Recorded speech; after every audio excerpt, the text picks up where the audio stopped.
Howdy. Welcome to First Impressions, where we take a look at an album we've never heard before and give our immediate reactions. Today, we're going to be taking a look at CHROMAKOPIA by Tyler, the Creator, released in 2024.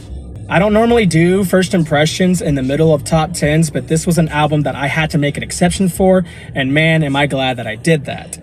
When it comes to Tyler, the Creator, the only albums that I've heard recently were Igor and Flower Boy. I'm glad I did so because I feel like this album has a lot of stuff that was coming out way back then whenever it came to like Goblin and stuff like that. And whenever it comes to the two albums I just mentioned, you have a great blend of very different types of sounds on this record. So let's stop wasting time and get into it. This is CHROMAKOPIA. Starting with our opener, Saint Chroma. Saint Chroma has a great build throughout. It actually starts with a woman telling us, don't ever dim your light for anybody. We have that type of intro a lot whenever it comes to these songs. She'll say stuff like, always wear a condom, or, don't ever trust anybody because they're just going to turn their back on you, stuff like that. So it's fitting that she's the one that introduces us to this album. A foot stomp is what carries the tempo, and what you hear is whisper rapping, and I've never really heard it done like that before, but it was pretty cool. It was a pretty cool way to set things up. Then you have the gospel aspect of this. There's a lot of gospel background vocals when it comes to this record. And then the entire song just drops and the tone is officially set on from there.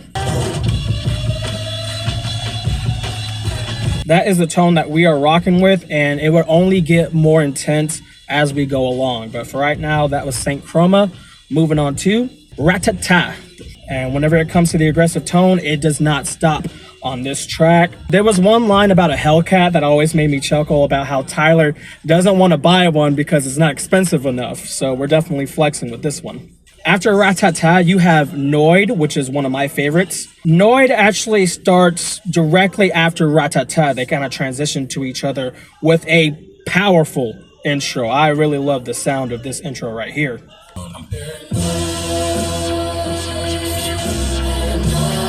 Man, I love that. I love the way that sounds so much. Great blend of real vocals, of authentic vocals, but you definitely heard some electronics snuck in the background there. Like I said at the top, just a great mixture of genres, a great blend of sounds that we are rocking with. At the 2:10 mark, I wrote down that I really love the background vocals to that part, so let's go ahead and take a listen.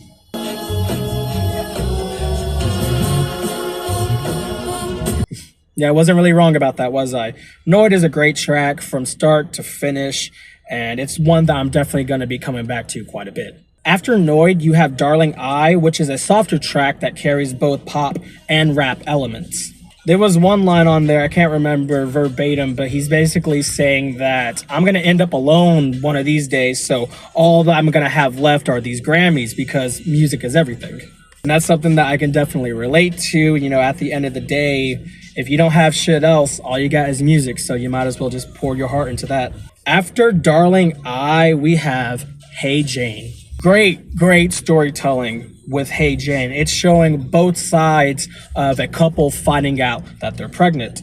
You got Tyler representing both sides, giving the point of view of himself, and whenever it comes to Jane. As a father, these lyrics hit harder than they ever would before. It took me back to that, first realization that, okay, this is your life now, you're about to be a father. Once I really did realize that I'm going to be a father, it was just the same mindset from day one that I have now, and that my little girl is my world, and that's never going to change, ever. When it comes to these lyrics, you can definitely imagine a lot of chaos with the back and forth, because he's talking about how Jane wants to keep this baby a secret just in case it doesn't work out, and Tyler's like really ready to become a father. So there's a lot of confrontation to this song, I guess would be best to say, when it comes to the lyrical content. However, the instrumental on this song is very chill as shit. It's very, very chill. And I think that does a great job contrasting the lyrics that we are hearing. There's just so much about this song that I love on a personal level, and just as a musician. Hey Jane, this one rocks. After Hey Jane, we have I Killed You. We take a darker turn to this album. Tyler is very consistent on this beat whenever it comes to rapping, but the beat itself is all over the fucking place, and I mean that in the best way. If chaos was the goal, then they executed this very well. You really feel like you're getting bumped around with the first half of this song. The second half of the song chills out for a bit, and that is to set up our next song, which goes straight into Judge Judy. When it comes to Judge Judy, one of the best hooks on this album, this melody right here is going to be one that's going to take you all day to get out of your head. Not that you're going to want to for at least the first 5 or 6 hours or so. No, I'm playing. No, maybe not. 'Cause I don't judge. After Judge Judy, we have Sticky, and Sticky is a lot. Sticky is a handful. We start off with some whistling and some chants that take a hard turn very quickly. On Spotify, you don't get the features yet, so I know I'm missing a lot of features whenever it comes to this, but this one for sure has Glorilla and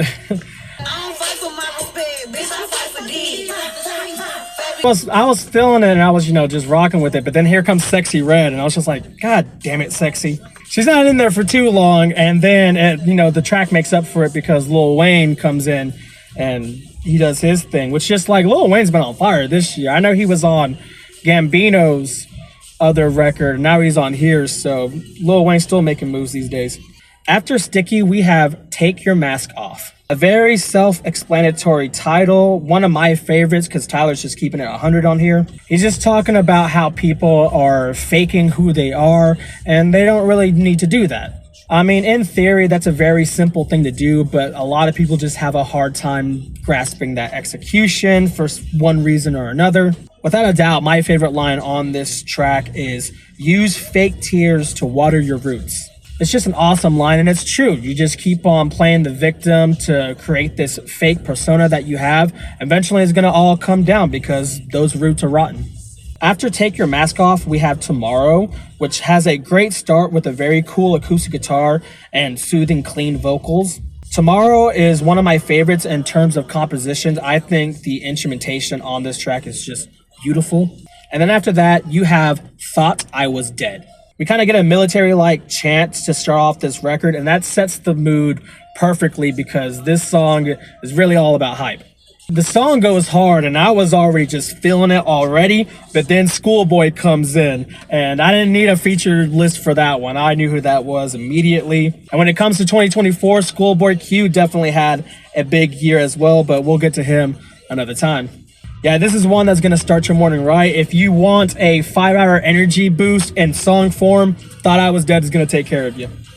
After Thought I Was Dead, we have Like Him. Like Him rivals Tomorrow in terms of instrumentation. On here, you have some great piano work that is just paired up with awesome vocals. You get great vocals throughout this album. Brilliantly layered, not just with the instrumentation, but also the lyrical content of this song. Tyler takes you through a journey with this song. I haven't dissected the lyrics too much at this point, but I would have to imagine that it's him being told that he looks like him being his father. Whenever we get to the ending, my best guess is that we have Tyler's mom or a mother figure of some sort telling this person, listen, this guy was all right. I was the one that was talking shit about him. I was the one that was just painting him up to be the bad guy, and it just wasn't the case. My favorite part is just whenever she says, and I own up to that. Like, that's something that I did.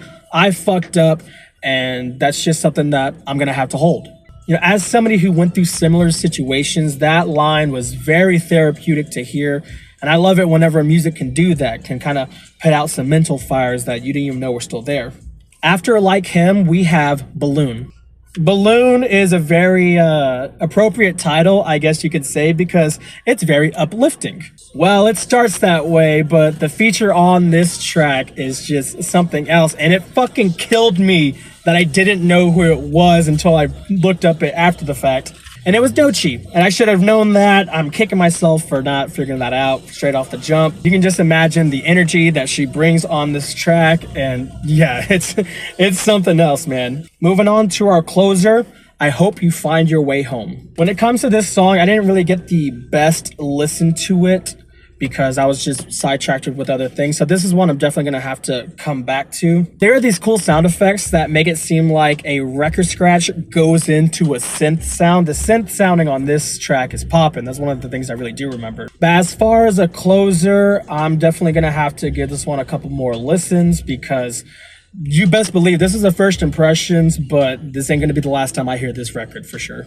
And that was Chromacopia, a 14-song long album with a 53-minute runtime. In conclusion, this is just a brilliant album.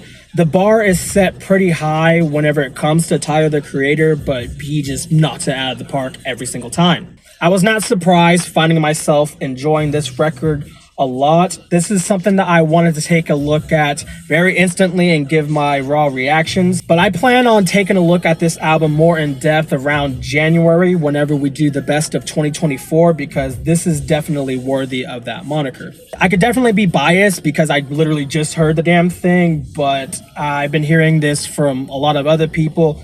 This is just a brilliant album. It's just well executed, well produced. The instrumentation, I can't talk enough about it. Tyler is great. He's definitely on his A game. You really feel like he's got something to prove here, or maybe not. Maybe it's just fucking around. This is just how good he is, you know? But this definitely feels deliberate whenever it comes to making not just art, but great art.